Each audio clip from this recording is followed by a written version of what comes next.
এক্ষেত্রে সবার হয়েছে।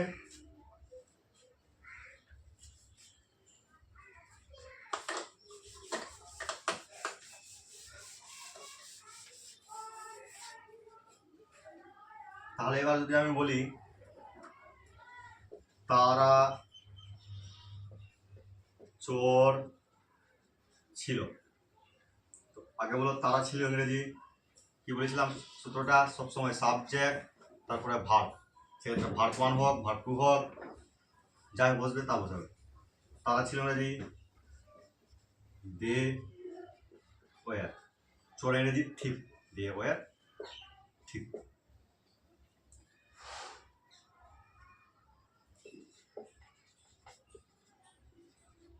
আমি ছোট্ট ছিলাম,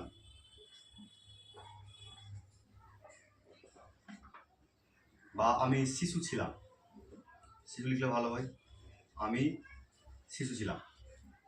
আমি ছিলাম ইংরেজি আগে বলো, আমি ছিলাম ইংরেজি আই ওয়াজ, কি ছিলাম ছিলাম আই ওয়াজ। এবার দেখো লক্ষ্য করে এখানে আমি কিন্তু একজন, ওখানে এ বসালেও চলবে না বসালেও চলবে, কোনো ব্যাপার নেই।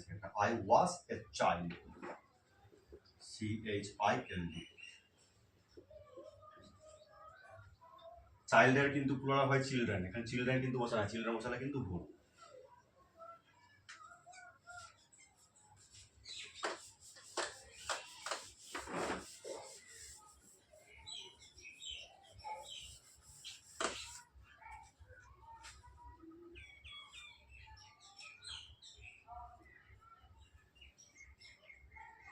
এরপর আবার এই ক্ষেত্রে আমি নেগেটিভ কোশ্চিন সবটা করাচ্ছি, পজিটিভ নেগেটিভ কোশ্চিন।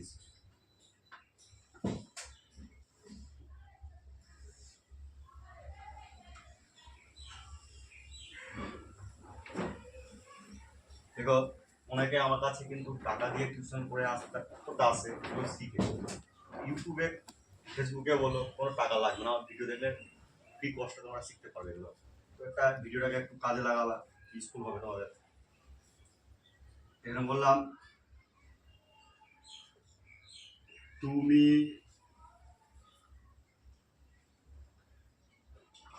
একটা ভার্ব একটা নাউন, তুমি শিক্ষক ছিলে না, তুমি শিক্ষক ছিলে, তোমরা শিক্ষক ছিলে না।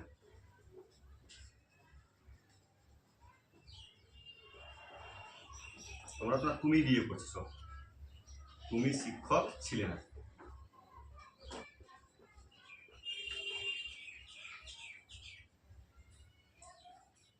তুমি কি শিক্ষক ছিলে?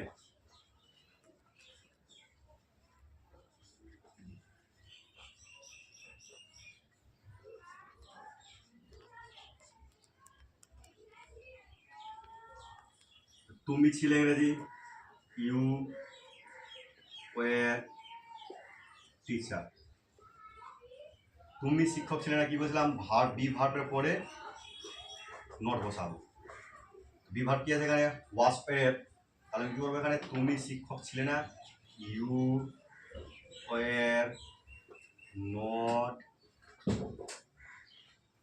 টিচার।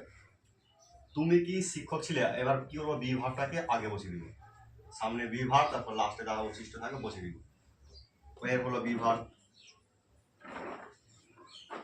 ওয়ার ইউ টিচার, এটা কিন্তু জিজ্ঞাসা চিহ্ন বসাবে।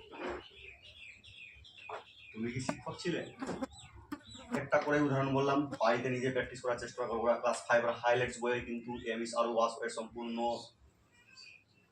ডিটেলস দেওয়া আছে, ওখান থেকে করলে খুবই উপকৃত হবে। আমি যে করাচ্ছি ওখানে অনেকটা দেখবে এক্সারসাইজ দেওয়া থাকে, এক্সারসাইজগুলো করার চেষ্টা করবে। বাস আজকে এইটুকুই, এরপর দিন করাবো সেলবি এবং উইল বি ব্যবহার।